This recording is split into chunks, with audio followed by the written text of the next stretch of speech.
You have plenty of time to think back on your own foolishness when you're incarcerated. Still, all I could think about was hatred. I was primarily angry at my supervisor, Carol, my soon-to-be ex-wife, and at myself for being such a moron. By the way, my name is Michael Arnold, and when I say I was stupid, I really mean stupid.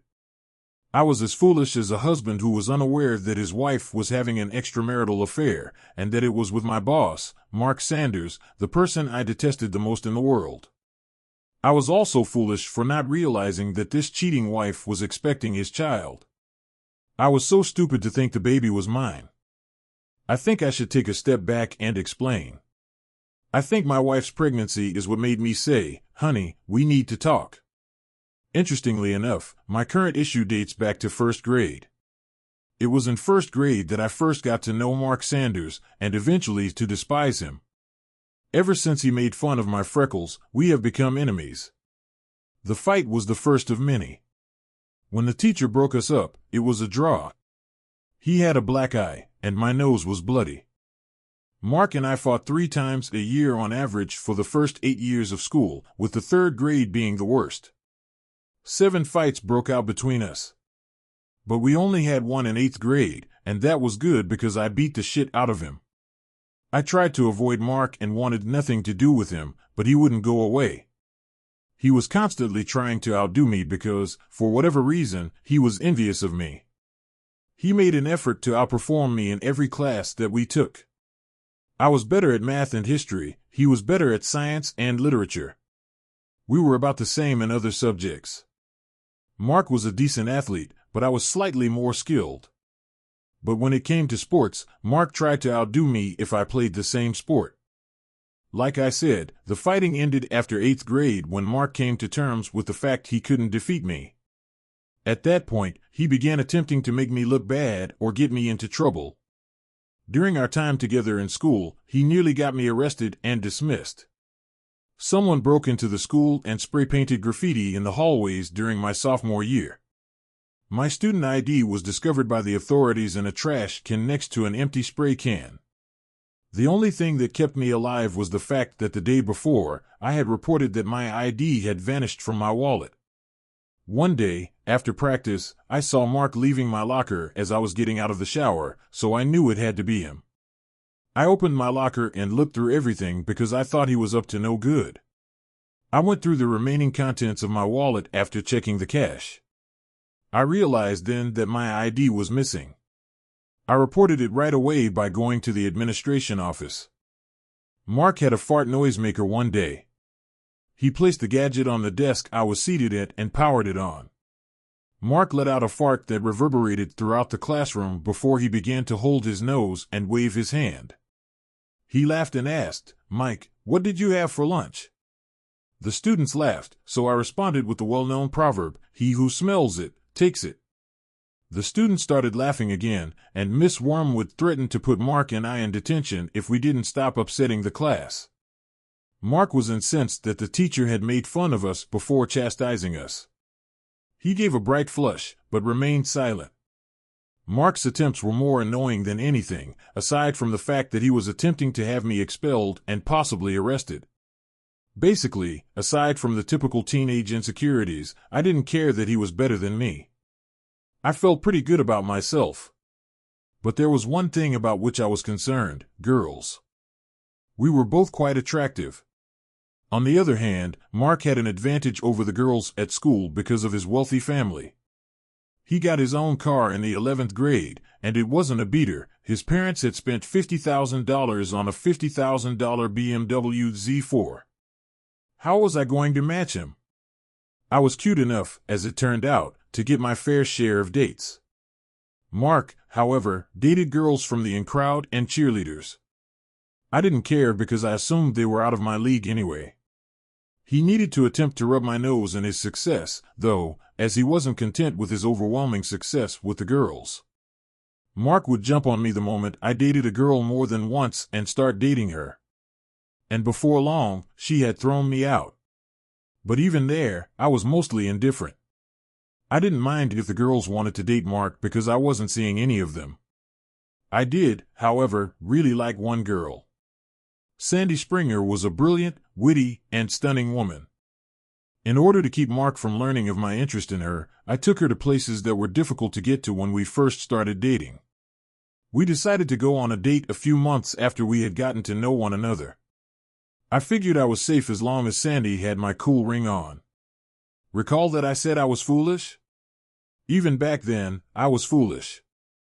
I made the decision to go to the prom with Sandy as it was getting closer. Though I wasn't sure it would have helped anyhow, I should have asked her right away. I told Sandy about it over lunch after I bought the tickets. With a flush, she announced that she had accepted Mark's invitation to go. After making a demand and receiving my ring back, I left Sandy crying in the cafeteria. I didn't talk to her once more.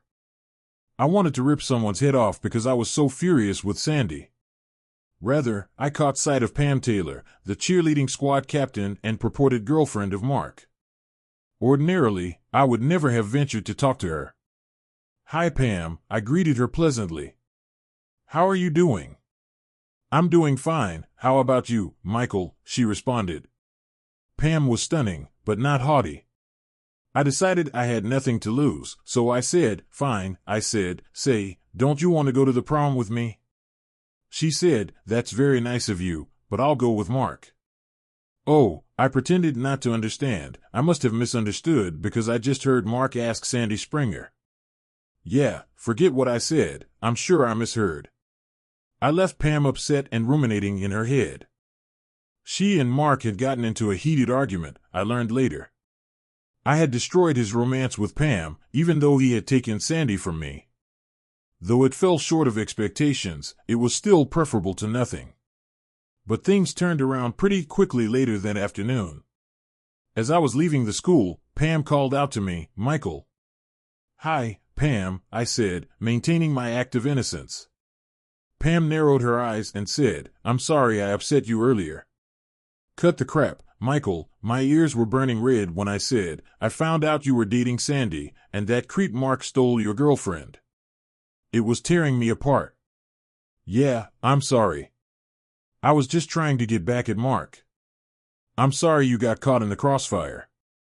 "Were you serious about asking me to the ball, Bears?" I replied, "Never mind, yes. I shall be very glad if I can escort you to the ball." "Good, because I want payback," Pam replied.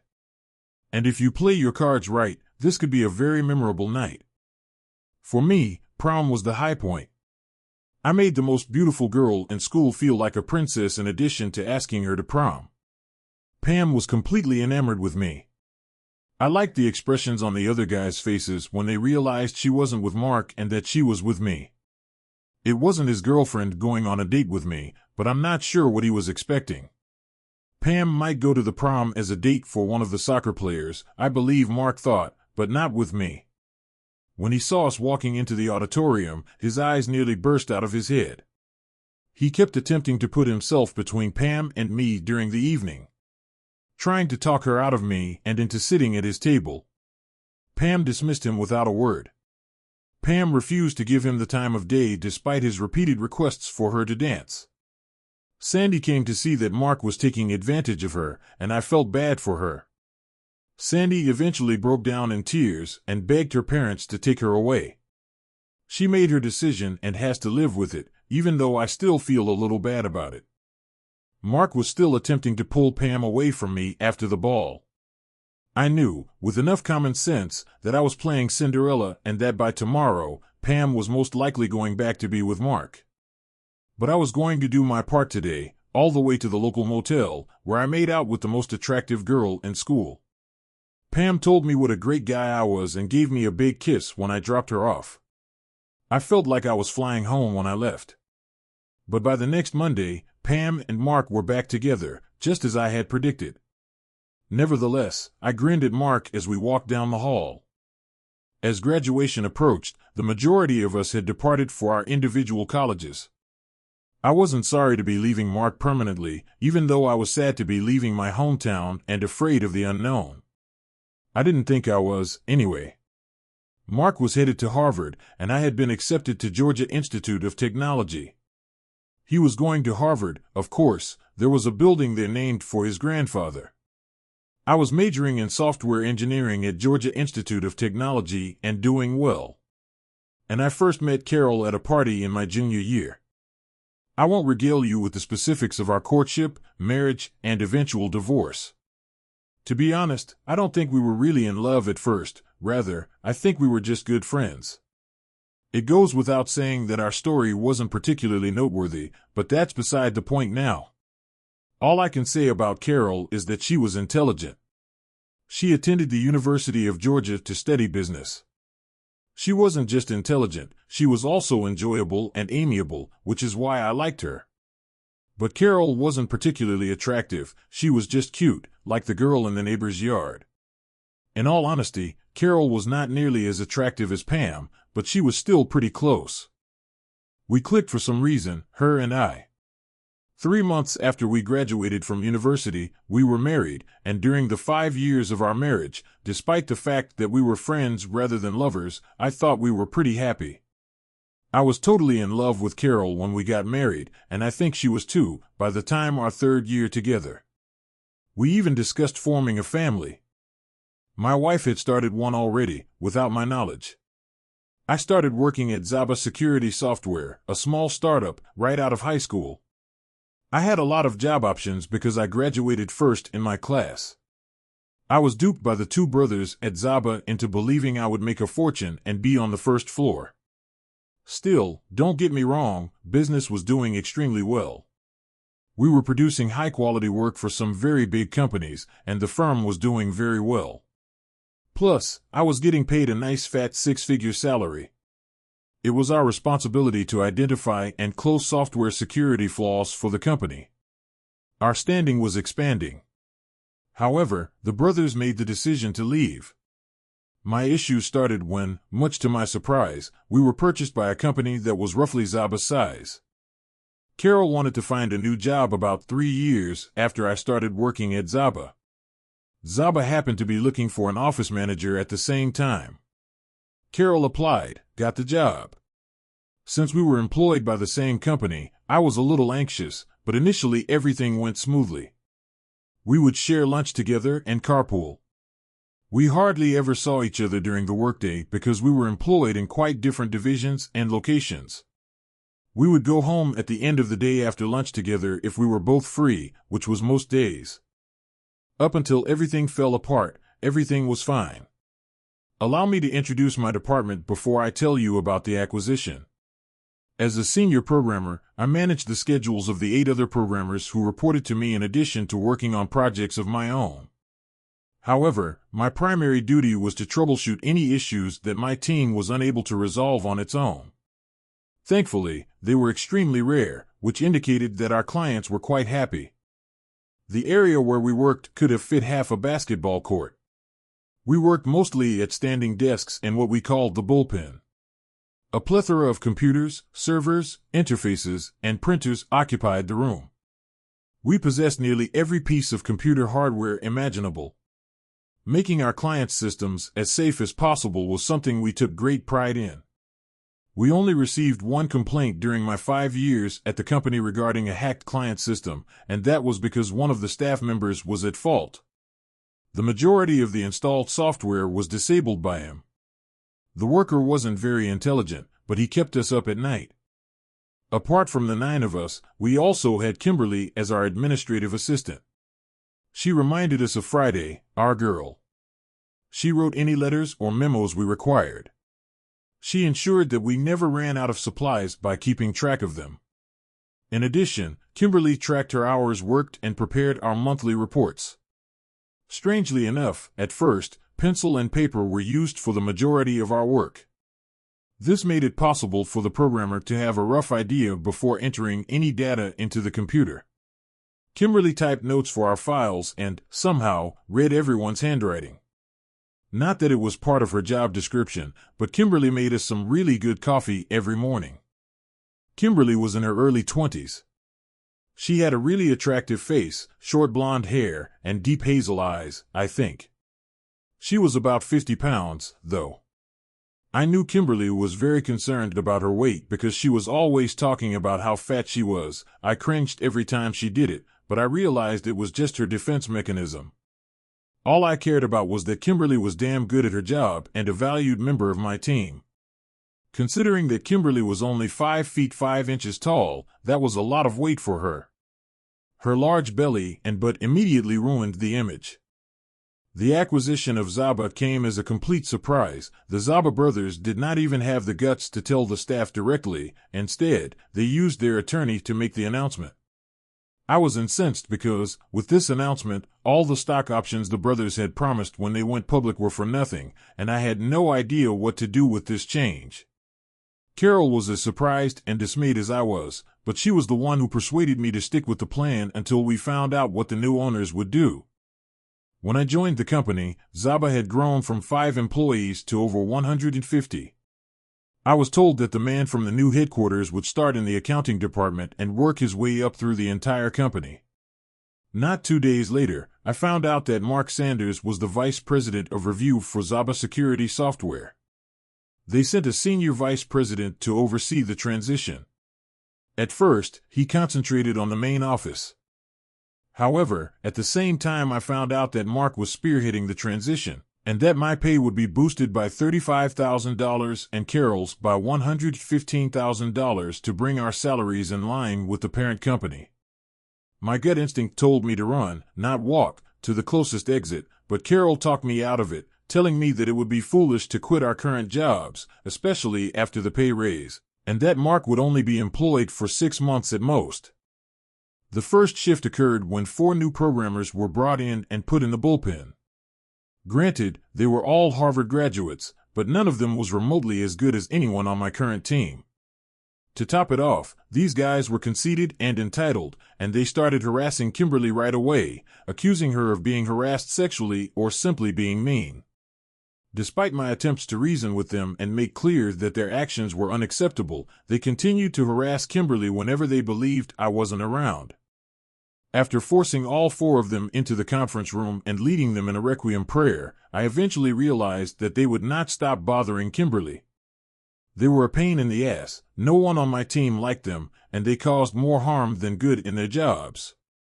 Eventually, I made the decision that I wanted them fired, but I lacked the authority to do so because Mark had hired them. I knew that Mark would just ignore me if I insisted on having him fire them.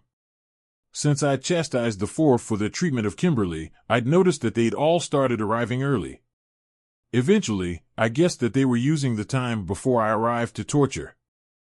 Knowing that Kimberly had reached her breaking point and that she liked and needed her job at Zaba, I made the decision to arrive early and catch them in the act. I hid in the supply closet next to our small kitchen, keeping my cell phone ready, and sure enough, Kimberly came in and started making coffee. A few minutes later, the 4 of them showed up, and the torture started. Seeing the tears streaming down Kimberly's face, I decided it was enough and I came out of the closet. "Hey, Balloon Ted," the ringleader smirked and turned to face Kimberly. "Show us what you can does," said the other 2. "We even help you. You 4 pack up your belongings and head out. You have finished. Mr. Sanders hired us, and he said he's the only one who can fire us," Fred retorted, "so you have no right to fire us."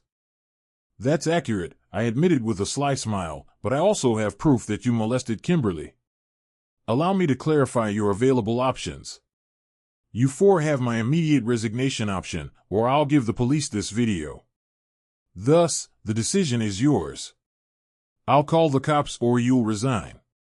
I'll let you decide in 15 minutes. You guys are so scumbags that even if you run to Mark, I'm sure he won't risk his ass to save you." Kimberly, I called her over to my desk after all 4 had departed. "I apologize for what those 4 put you through." Her expression was one of complete relief and gratitude. 15 minutes later, I received all 4 resignations, and all 4 left. I ought to have taken action sooner. Make a pledge to me that you will contact me straight away if something similar occurs again. These 4 are simply amazing, and you are an amazing person.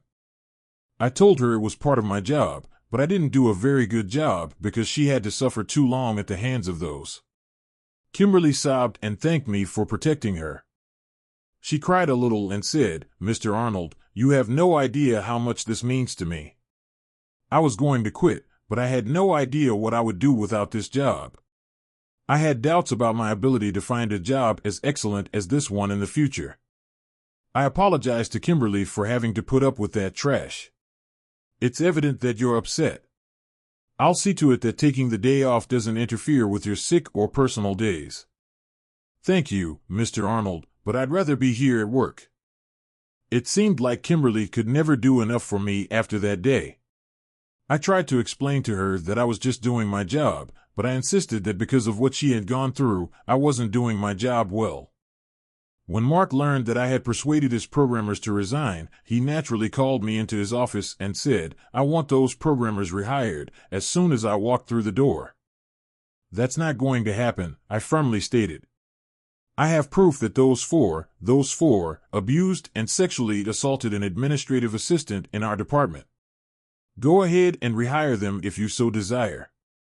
However, I can assure you that a lawsuit will be brought against you, the parent company, and all four of them. I doubt it will be well received by your superiors." Mark scowled at me, then smiled and gave in. He tried to act as though he didn't know everything, but I knew he was lying that night when Carol came home and got mad at me for acting like it with Mark, thinking I was for threatening our boss, even though I should have known what Mark was up to by then because my instinct told me something was wrong, but I ignored the whole thing when things at home returned to normal because, at that point, I still denied that Carol loved me and only me. I was wrong to let Mark and my wife lull me into a false sense of well-being, and for 2 months after the merger, nothing changed between Carol and me. I found out that the company that acquired us was called Unity Software. They were about the same size as us, but mostly worked on government contracts, and Zaba gave them the opportunity to enter the commercial market. If only I had followed my intuition, perhaps I wouldn't be in jail right now.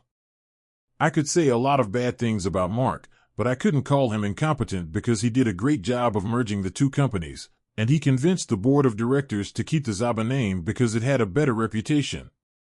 I didn't realize that Mark finished the job of merging the two companies in 8 weeks, and he then set about seducing my gullible wife like Sandy in high school.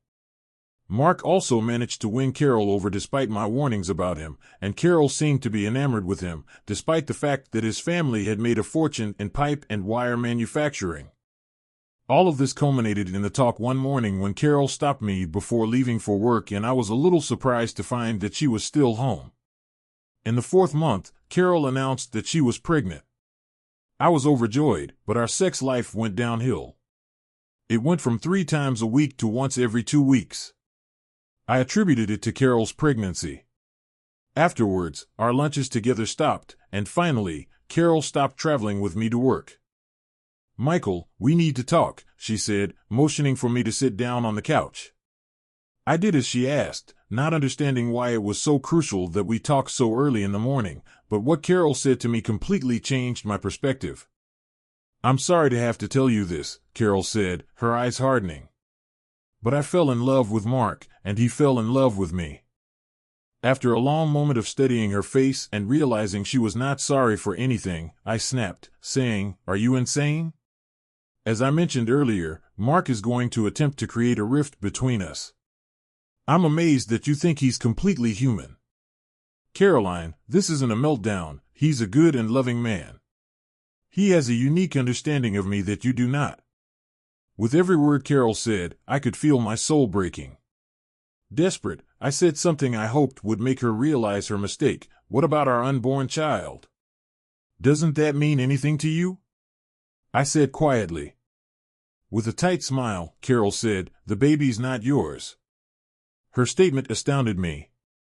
"That's a lie." "No, it's not," she replied. "We hadn't had sex for 2 weeks when I got pregnant. You cheating, you had fun with that piece of it's my body, and I can do whatever I want with it," she yelled at me, infuriating me even more. "You don't own me." Keeping my composure was the hardest thing I've ever had to do, but I managed to pull myself together and smirked at her. "You said Mark understands you in a way I never did," I said with a strained laugh. "You're right, he does understand. Devastated is not all there is to say about how I feel, but my father once advised me never to show a woman that she hurt you. He knows you're an ignorant, credulous prick. You're so foolish, God. However, what's the deal? You are worthy of one another. You are a goddamn and he is a goddamn. You're fired, Michael. Bobbed Carol. No, that's not going to happen again, I replied quietly. But just so you know, I'm not moving out of this house. You can live with Mark in his apartment. Carol turned and went to the bedroom, saying, "We'll see about that." It was unbearable to learn that my wife, who I loved so much, had been having fun with Mark all this time. I wanted to beat the living daylights out of her, but I just didn't have the strength to do it. She's a woman, after all. Mark, on the other hand, left no room for doubt. I cried all the way to work, but I finally pulled myself together. It's a pure lie. I was running from pure rage. Along the way, I decided I would resign myself to beating the out of Mark, but not necessarily in that order. I bumped into Mark as he walked through the front door of the company. He didn't seem the least bit alarmed to see me, and he even grinned. The thought flashed through my mind that it would have been a lot like Carol if she'd taken the liberty of dropping her little bombshell on me without consulting Mark. She was very independent. On the other hand, Mark, I suspected, wasn't going to tell me about the baby until it was born. Then he would take both my wife and the newborn baby away from me. At the same time, that would be his final victory over me. Fury swept over me as I approached him. He continued to smirk. At that moment, I exploded and punched him in the nose with my fist. And then in the mouth. And when he started to crumble, I hit him with an uppercut. I left him curled up in front of the door as the guards rushed in to help. I later learned that in addition to a broken nose, he had lost 3 teeth. I was not unharmed either. 2 fingers on my left hand were broken. I headed to the cafeteria and started gathering all my personal belongings and papers. Kimberly saw me, and there was worry and fear on her face. "What's wrong?" she asked with genuine concern. "Mark has been entertaining my wife behind my back, and now she's leaving me for him. I just beat the crap out of him, so I guess I'm fired. And even if they don't fire me, I'm out." The rest of the staff were shocked to hear what had happened. My team was not only upset for me, but also very worried about their jobs. I assured them that my actions would not affect their future work in any way. After calming down the staff and assuring them that they would not be harmed by my stupidity, I went back to packing. But no sooner had I finished than the police arrived, and I was arrested. I assumed this would be my fate, but I didn't expect it to happen so soon. While I was being handcuffed, I asked Kimberly if she would pack up the rest of my things and take them home with her. After I was photographed, fingerprinted, and given paper towels to wipe my fingers, I was allowed to make a phone call. But I didn't know who to call. My parents were on a cruise, plus they lived 2,000 miles away in San Diego, and I lived in Nashville. I certainly wasn't going to call Carol. I finally decided to call Kimberly. Maybe she could get me a lawyer. When I called Zaba, however, the receptionist told me that Kimberly was gone for the day. After that, I didn't know what to do and just sat in my cell, alternately mad as hell and wondering how I could get my wife back. One thought kept running through my head: how could Carol betray me in such a cold and heartless way? Then the thought of revenge overshadowed everything else. As the day wore on and I languished in jail, I began to realize that Mark already had a plan. My problems were just beginning. I know that Mark didn't expect the kind of beating that he got today. However, I was sure that Mark expected me to attack him as soon as I found out about his betrayal. Only, he figured he could do it at a convenient time and place. I seemed to have ruined that part of his plan. At about 4 o'clock in the afternoon, I appeared before the judge for arraignment. I was assigned a public defender. To my dismay, he looked like a teenager with a bad complexion. Not only did my attorney look like a child, but he also didn't seem to know anything about me or my case. He was quickly trying to read the case when the judge started to annoy him. "Counselor," the judge bellowed, "it's very simple. Will your client plead guilty or not guilty?" The guy looked at me like a deer in headlights. Then I jumped up and firmly declared, "Not guilty." "Thank God," sighed the judge. "Bail is set at $2,500 cash or check." I did not have enough cash with me, and I did not carry blank checks. So, I turned to the judge. I'm sorry, Your Honor, but I don't have that much cash, and I don't carry blank checks. Is there any way I can contact the bail bondsman? My secretary will help you with that, and she'll let you know when your court date is set, he said. But before he could name the next case, I heard a voice behind me. I'll bail him out. As I turned around, I saw Kimberly waving her checkbook. I was stunned to see her in the courtroom and very touched that she cared enough to come and help me.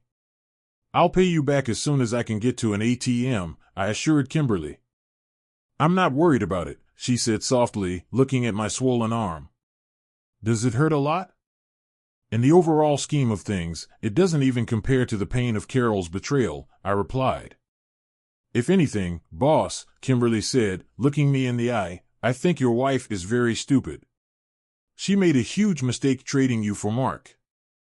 Thank you, that's very kind of you, I said to my administrative assistant. At that moment, a young man appeared in front of me. Are you Michael Arnold? When I answered yes, he handed me an envelope and said, You have been served. I guess I shouldn't have been surprised, but the speed with which I was handed the papers left no doubt that Mark and Carol had been planning this for a long time. It was another cut in my heart. Let's grab a bite to eat after I withdraw some money from the ATM, I said dejectedly. However, when I tried to access my account, I was denied. I called the bank and was told that all my accounts had been frozen. It will remain in effect until it is lifted by the court. Yes, I now know that it is possible to petition the court for relief from the total asset freeze, but I didn't know that at the time. I also learned that my other savings account had been frozen and my credit cards canceled. A quick examination of my wallet showed that I had $126 plus a $100 bill tucked into one of the folds. Apparently, Carol and Mark have frozen all my money, I informed Kimberly. I don't know what I'm going to do, but at least I'll be able to buy you dinner. No, you're not, Kimberly protested. You're coming to my house, and I'll make dinner for us.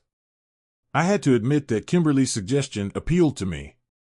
It didn't make sense for me to spend what little money I had on dining out. We pulled into Zaba's, picked up my car, and I followed Kimberly to her apartment. I couldn't believe how helpful this woman was to me. After all, she was just a coworker. I was going to pay her back every cent and more as soon as I got my finances straightened out. At dinner, I started to feel really bad. Not only that, but 2 of my fingers hurt like hell. I put ice on them as soon as I got to Kimberly's, but they still hurt. After watching me squirm in pain, Kimberly finally pulled out a bottle of Percocet, which she had bought for root canal treatment.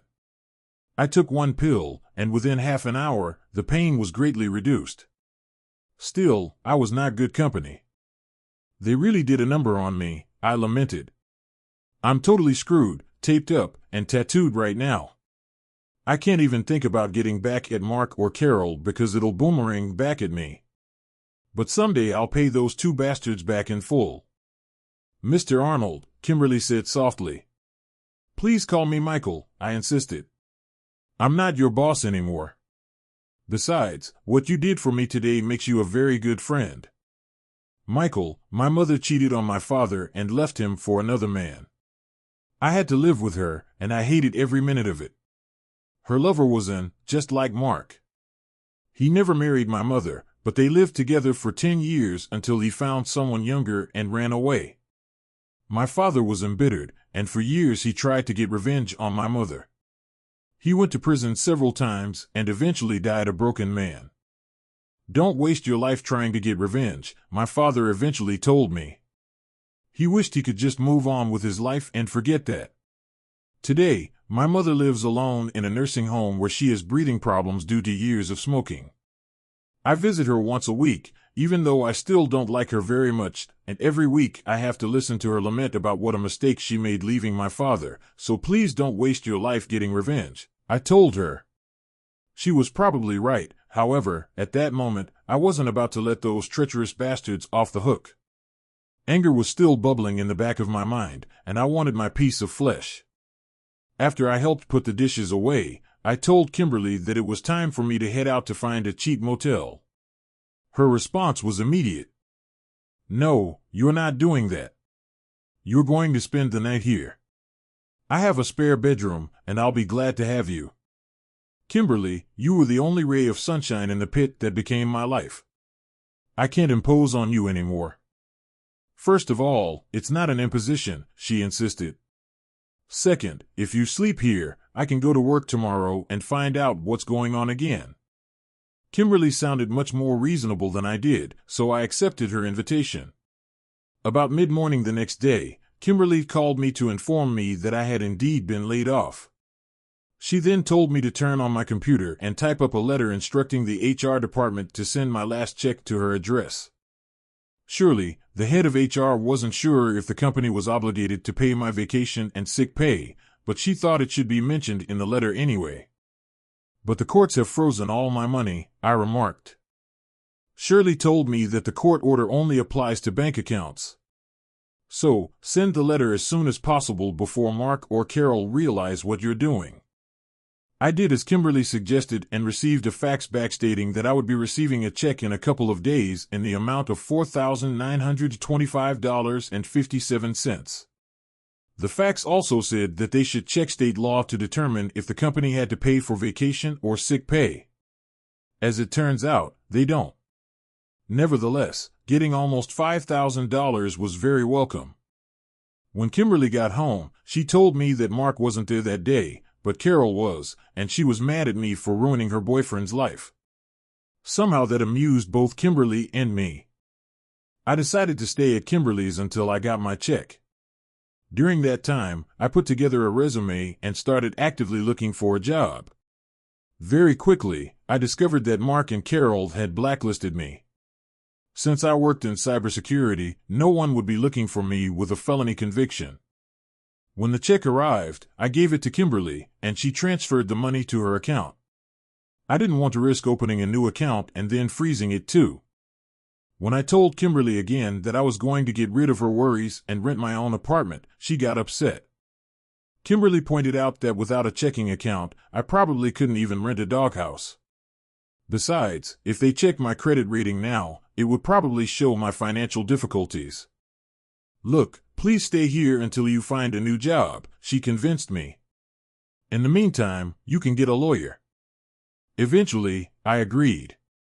The attorney I hired took me on when I paid him an upfront fee of $2,000. It was money well spent, however, because he immediately filed a motion with the court to allow me access to a reasonable amount of money from our checking and savings accounts.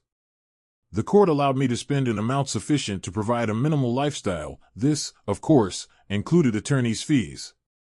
I had been in Kimberly's apartment for 8 days and decided it was time to leave. So, I found an apartment in her complex and put down the required deposit. That Saturday, Kimberly helped me buy a minimal set of furniture for my new place.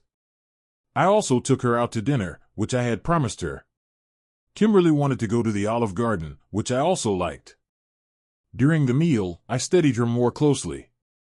She had an angelic face, but the extra 50 pounds she carried detracted from that beauty, and I could tell that Kimberly was very self-conscious about her weight.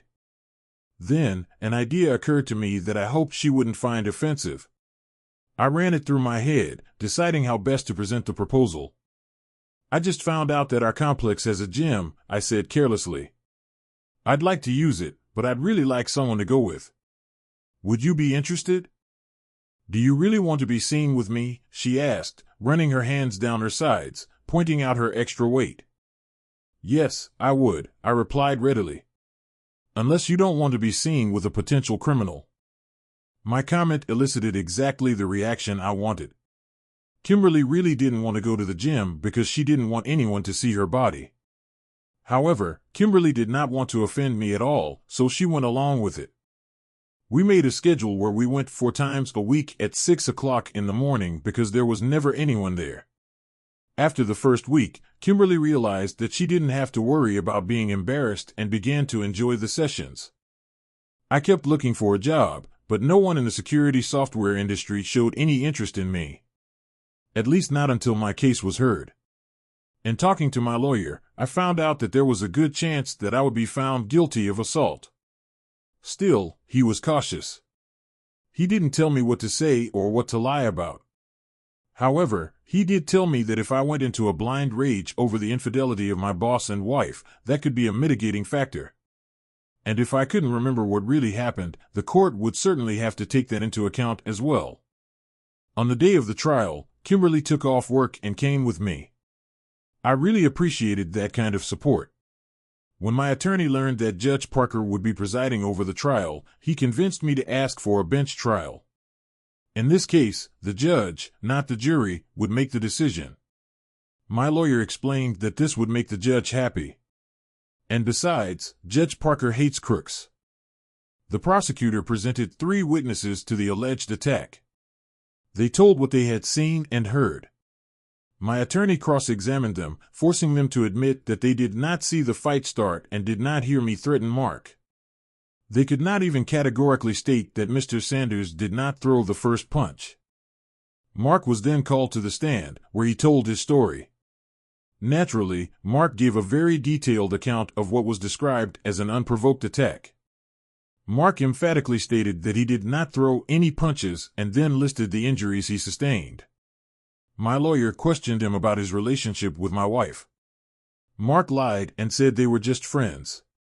When asked about the baby my wife was carrying, he told the judge that, as far as he knew, it was mine.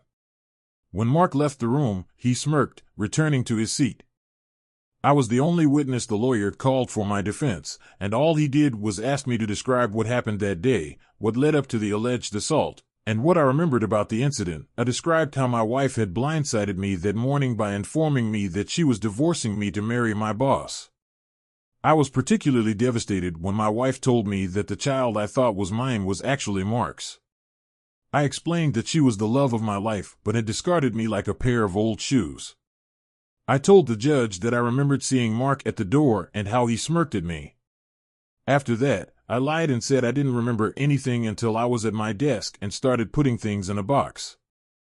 The prosecutor tried to confuse me about my memories. He kept trying to revise the chronology of events.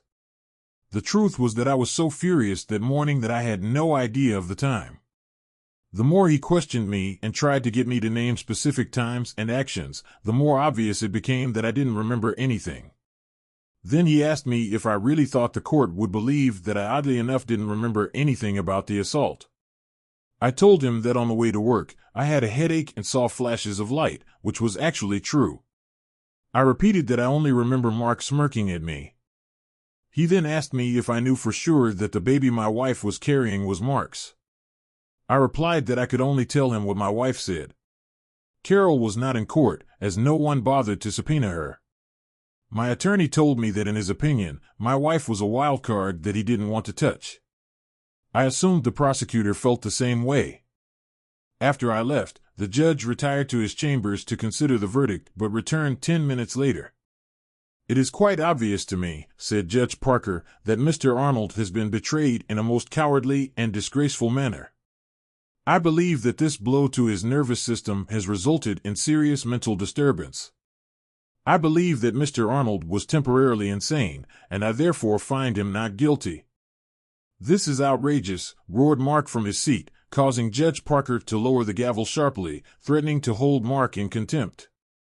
The sight of Mark with his face red with anger pleased me. Mark's victory over me had just been a little tainted, and yet I wanted revenge on him so badly. However, having just escaped imprisonment, I had to put any thoughts of revenge aside for the foreseeable future. Besides, I had no idea how to strike back at them. Outside the courtroom, Mark was waiting for me. I thought about inciting him to attack me, but I wasn't sure how that would turn out, so I just called the bailiff. "I'm not supposed to be within 500 feet of this man, but he's preventing me from leaving." The bailiff looked at Mark and told him to move on.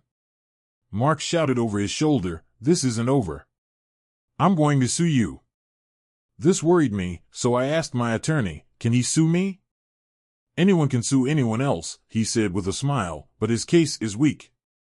But if you really want to knock his legs out from under him, admit to nothing more than offering to pay his medical expenses that were not covered by insurance." That's exactly what I did in a letter sent to his office. Mark did not respond and did not file a lawsuit. The night after the trial, it had been a little over 9 weeks since Carol had dropped the bombshell on me. Although I was still seething with hatred, the court victory had lifted my spirits a little, and I decided to take Kimberly out to dinner. Besides, I had some exciting news I wanted to share with her.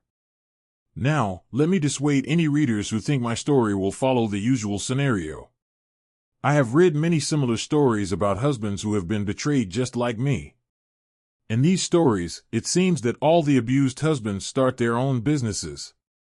Then the cheating husband becomes fabulously wealthy, and his ex-wife realizes she made a huge mistake in leaving him. That's never going to happen to me. I'm just a worker bee. I'm a good worker bee, but I'm just a worker bee. Kimberly and I agreed to meet at a small Italian restaurant. She had to work a little later that night because things weren't going well in my former department. Nothing serious, they were just adjusting to my absence. Anyway, when she came in, she looked great. Kimberly was still busty, but it was obvious she had lost weight, and the dress she wore really suited her. I stood up and kissed her cheek. Wow, you look beautiful.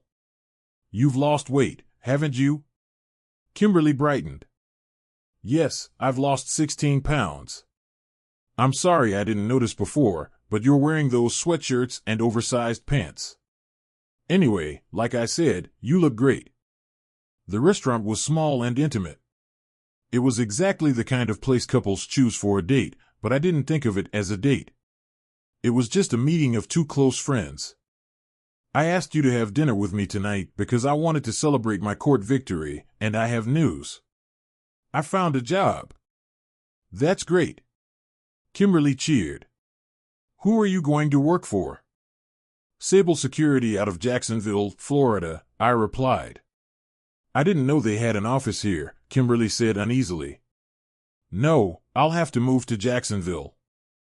I was completely surprised when the light went out in Kimberly's eyes and tears rolled down her cheeks. I thought you'd be happy for me, I said, embarrassed. I'm happy you found a job, Kimberly said, as the tears continued to flow, but you'll be 600 miles away. Kimberly, remember when you told me not to let my wife's betrayal consume me with hatred? She nodded. I realize now that the only way to do this is to put some distance between Carol and me and let time do the rest, I said. I understand, Kimberly said, wiping her eyes. It's just that I'm going to miss you. It was really nice having a friend. Hey, I'm only a phone call away, I said, trying unsuccessfully to cheer her up. I was genuinely surprised by Kimberly's reaction. Then it occurred to me that she probably didn't have many friends, so I offered another suggestion. You can come visit us if you want. I don't know what Jacksonville has to offer, but I'll find out. Do you really want me to come to you? She asked. Of course, I said quickly. Remember that I won't have any friends there either. When are you leaving? Asked Kimberly finally. I won't start until 45 days from now, but I have a lot to catch up on before then. I have to find a place to live, open a new checking account at a bank here. I also have to pass a lie detector test, get fingerprinted. I think it will take me at least 2 trips there to do all that. The mood improved a little after that, but I noticed that Kimberly hadn't eaten much of anything. I figured she was still a little upset. In fact, the closer it got to the time when I had to leave, I noticed that Kimberly was getting sadder every day. It seemed like she was hoping that there would be something more between us. Admittedly, this confused me because I felt that Kimberly could accomplish so much more than I could. I spent the last night before I left for my new job at Kimberly's apartment. She had made a delicious dinner complete with a chocolate cake that said, "I'll miss you." After I helped her clean up, we watched TV until it was time to go to bed. I kissed her on the lips before heading to the guest room. One night, I felt the bed shift slightly, and a body appeared next to me. I was still half asleep when I realized it was Kimberly. I froze for a second as she reached down, and we made love.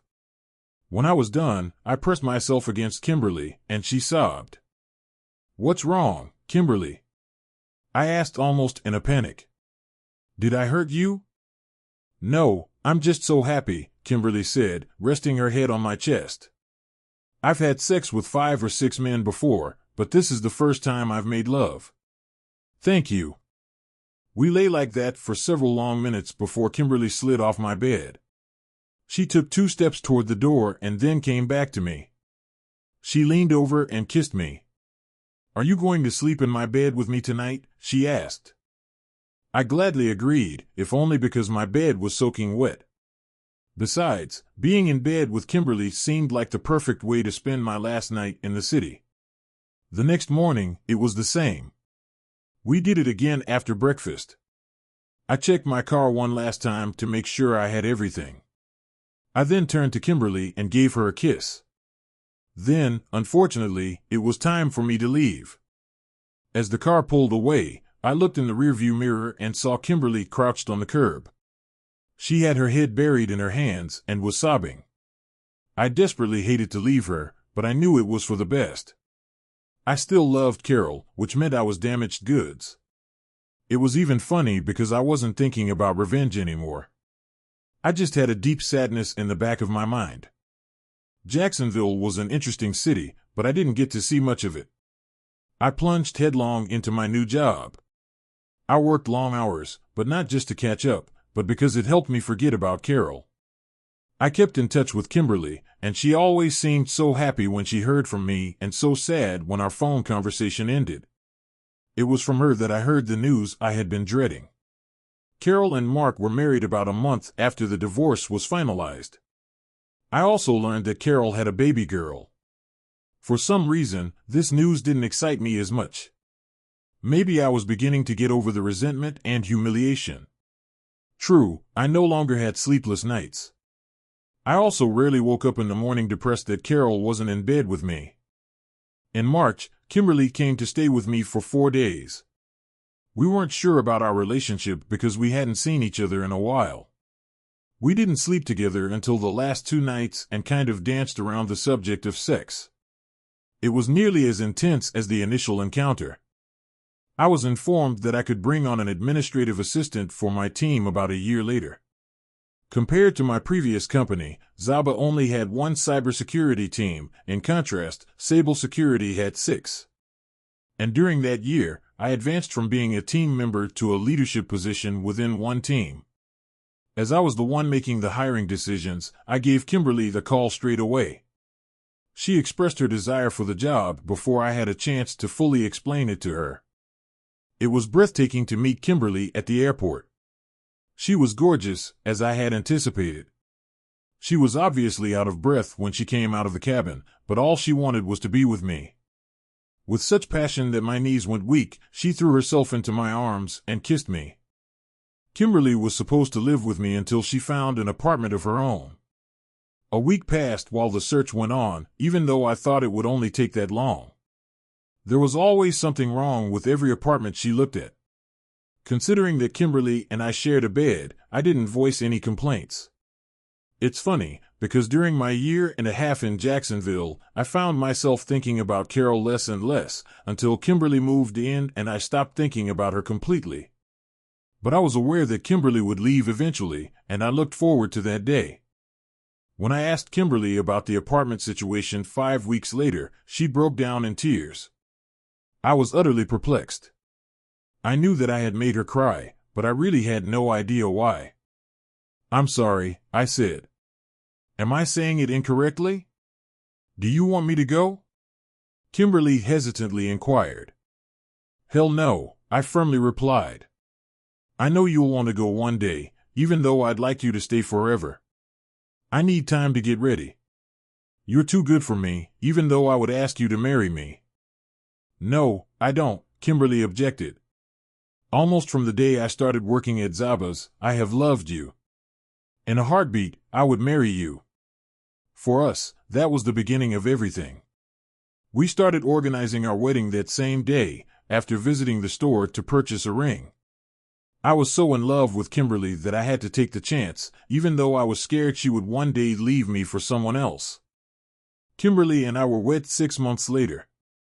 Kimberly gave birth to a little boy we named Mikey Jr. a year later.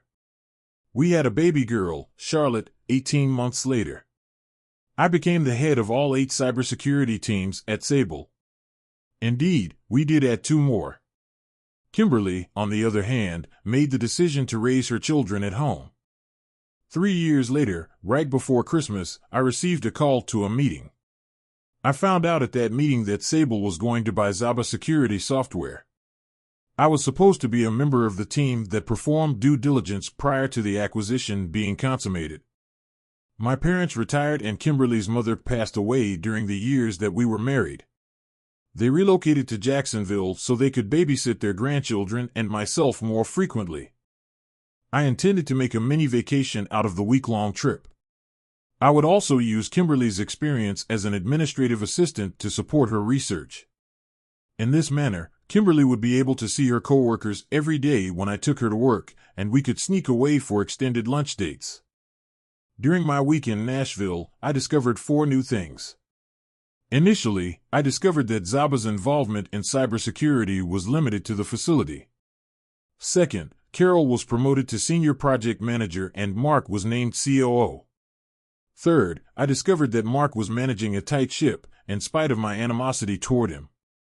His whole operation was excellent, in my opinion. Finally, I found out that Zaba was hosting a Christmas party on Friday night, and I was required to attend. I didn't interact with Mark at all aside from our team's initial introduction to him. Plus, I hadn't seen Carol at all in this entire week. That changed at the Christmas party, though. Zaba rented a ballroom in downtown Nashville at the Hilton DoubleTree Hotel. The dance floor was surrounded by tables that were festively decorated, and a 5-piece band was positioned in one corner. They occasionally included old songs and played background music and Christmas carols in a quiet manner.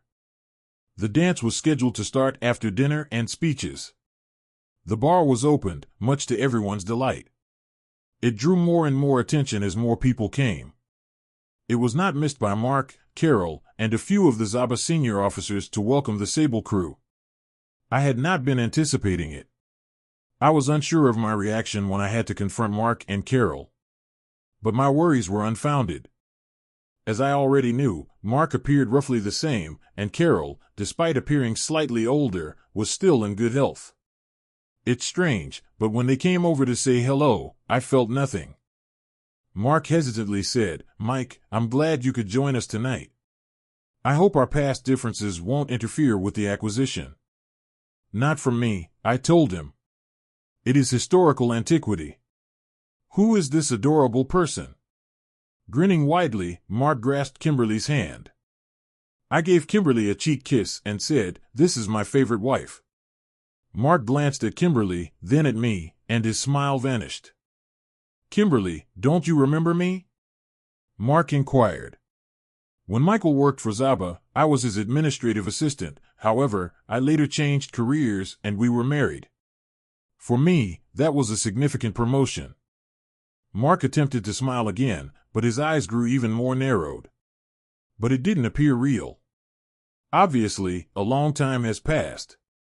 "I apologize for not recognizing you."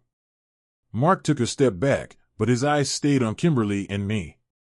Carol then approached me. "Michael, you look amazing," she said as she grasped my hand. "Your wife is really attractive. I was unaware that you were wed." In March, we will have celebrated 7 years of marriage. Kimberly grinned and put her arm around mine. I said, "You and Mark both look good," and then I inquired, "How's your daughter doing?" Carol's nose wrinkled for a moment before she grinned. "She's doing fantastically. Mark Jr., Tammy's brother, is in kindergarten, and she is in the 2nd grade. Do you have children?" "2, Kimberly answered back. "Charlotte stays at home with me while Mickey Jr. attends daycare. They're succeeding." "I appreciate you asking." After Carol moved on, Kimberly and I went in search of our table. Thank goodness the speeches were brief and the food was delicious.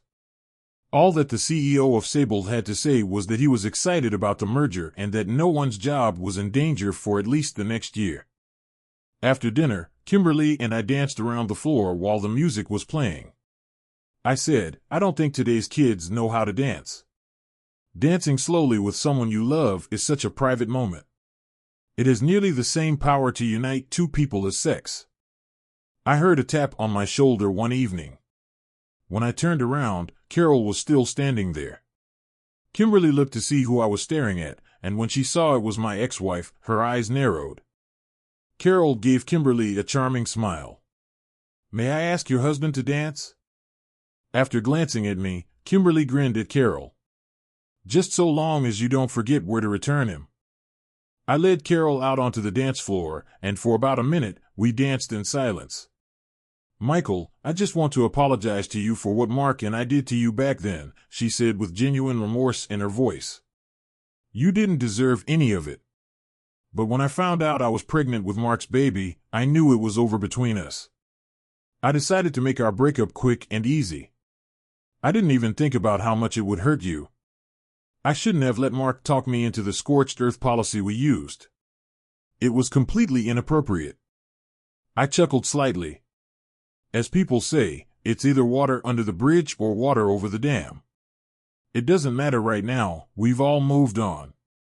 Besides, I kind of earned some of it. I beat the hell out of Mark. Apparently, I didn't do much damage to his testicles because you got a second kid.